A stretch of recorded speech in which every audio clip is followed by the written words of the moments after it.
घबराहट होने लगती हो, एकदम तुरंत घबराहट हो जाए, चाहे दिन में हो चाहे रात में हो, घबराहट उत्पन्न, तो उसके लिए ध्रुमावती माता का नाम लीजिए और ध्रुमावती माता के नाम से गुड़ की 7 टुकड़े कर लीजिए। गुड़ की जो बट्टी होती है उसके 7 टुकड़े कर लीजिए।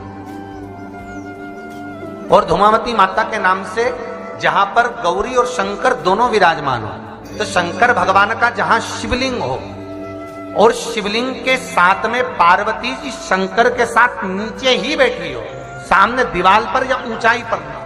आपको पहले कहा था शंकर जी के शिवलिंग का आपको कई बार दर्शन कराया। एक विष्णु शिवलिंग होता है, एक डमरू जैसा शिवलिंग होता है जिसको बैठकर पूजा नहीं जाता, जिसको खड़े होकर जल चढ़ाया। एक शिवलिंग होता है जो जमीन पर ही रहता है, जिसको गौरी शंकर कहते हैं हमारा।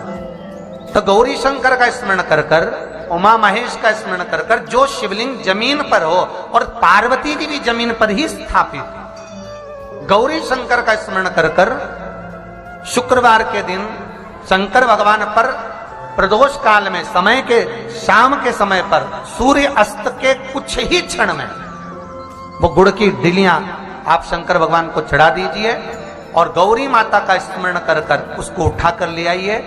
जिस दिन उठाकर लेकर आए, शनिवार, रविवार, सोमवार, मंगलवार, ऐसे 7 दिन लगातार दरवाजे के बाहर उसी शिव मंदिर के द्वार पर बैठकर आप वो गुड़ की डली को खा लीजिए। महाराज, जिंदगी में कभी घबराहट नहीं हो सकती, सिर दर्द नहीं हो सकता, बेचैनी नहीं हो सकती और पसीना नहीं आ सकता घबराहट के कारण। रात को चक सो आनंदमय।